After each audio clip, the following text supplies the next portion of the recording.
8-in Ford. I'm going to mention the names of the riders, and Miles Wolf, he's kind of the machinery expert, and then he's going to comment on each one of these.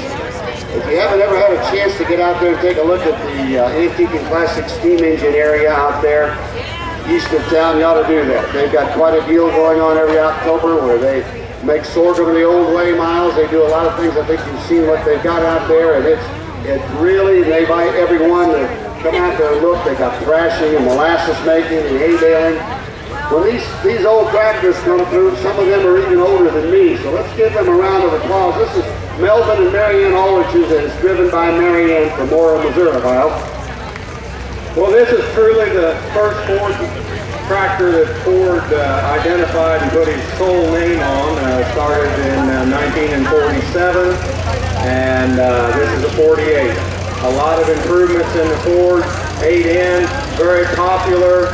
Had the Ferguson 3-point hitch system on it, but was truly the first Ford that Henry Ford put his name on. Henry Ford didn't get to see this introduction. He died about 4 months in 47 before this tractor came out, but he come out with one, and he was always on the premise of it doesn't take a lot of weight to pull a plow, it just takes good draft through the 3-point hitch system. And the Orich family, Marianne, loves their Fords, and there's a fine early example.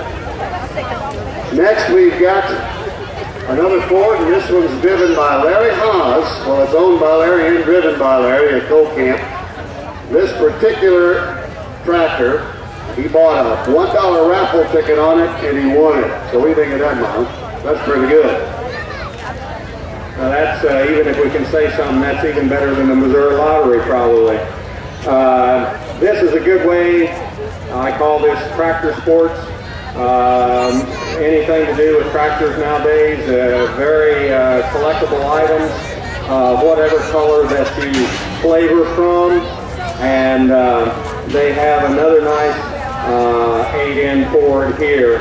A lot of improvements over the old 9-in and 2-in and Fortson, if you want to go back far enough. This was an overhead valve tractor, was a greatly improved tractor over even the 2-in and 9-in. Henry Ford was also the premise that we take the hard work and flesh and blood that it took to use horses and put it into farm power and put it on steel or rubber and help the farmer produce food and fiber, and he done a good job of it through mass production. Thank you. Hey, give Larry a round of applause. Doesn't he look good sitting up there? Looking good tonight, Larry. Next we've got another one that is Melvin and Marianne Ulrich, and this one is driven by Melvin himself.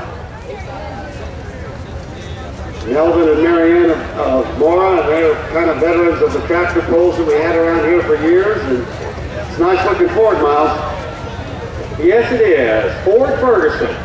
This is a marriage between Harry Ferguson and Henry Ford with the 9-in. This is the first year out. It has the collar rubber, which is indicative of the early model.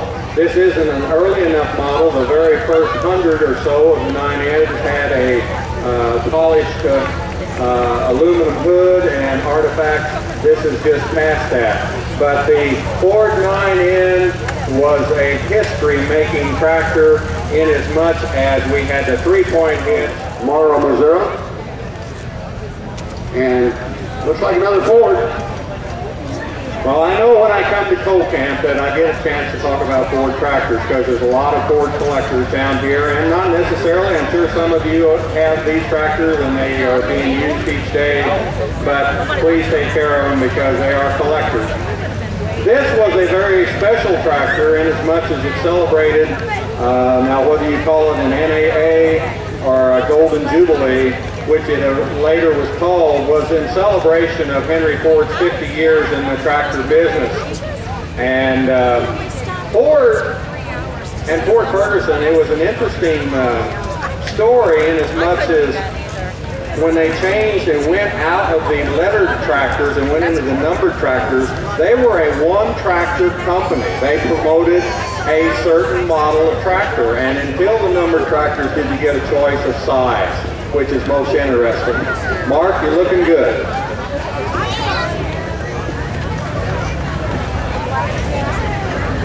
Next, we've got another tractor that's owned by Joanne, and this one's driven by his brother Dale. And if Dale looks a little tired, that's because he and I slaved at the church stand today. Well, I tell you what, we got some wonderful church stands with some wonderful food there, folks. You need to get over there and get yourself a hamburger from either one or a juicy burger. They're just pretty nice. This is another Ford. Hey, par for course. It's interesting here. I've never worked with a coach before, but it's a good opportunity to do so. This model, as I mentioned earlier, was a change from what Ford had done. They went to the 6, 8, 900 series tractors and provided different sizes of tractors, which they had never done before up until the mid-50s. This is a 55 model. This is a 3-plow tractor. A lot of improvements. Had the extra gear in it over the predecessor. Of course, again, the same premise. Ford built a lot of power in a small package, and that 3-point hit system, I'm telling you what, really prevailed and sold a lot of Ford tractors. 1955. Next, we got a tractor that's owned by Tom Wheeler, and Tom's driving this tractor. Tom's from Coal Camp. Now we're going to get into a little different make here, Miles, and you can tell these folks about this 1954 DC Case.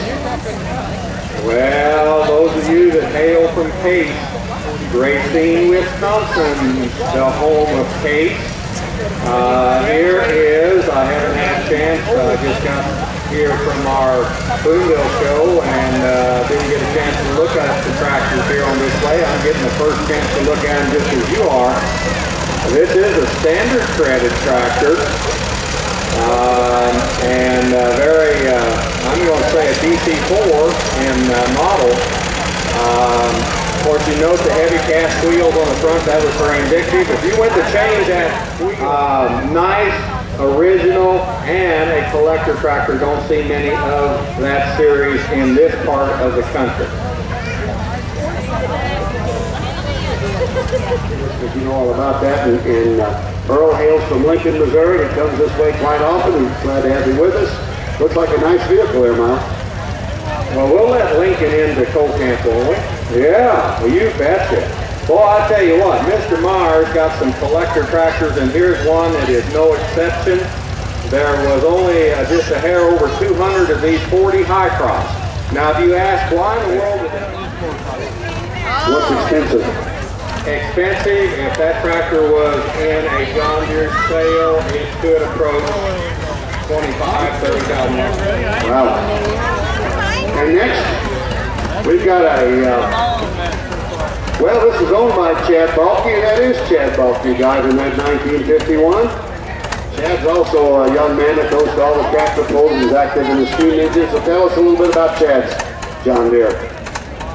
First off, I want everybody to give this young man a hand, because you know us old folk, we're going to have to be replaced with these young fellas, and here is the breath of fresh air, the young people that's getting involved in tractor sports, whether it's cruising or parading or pulling or just using these old tractors to keep them in existence.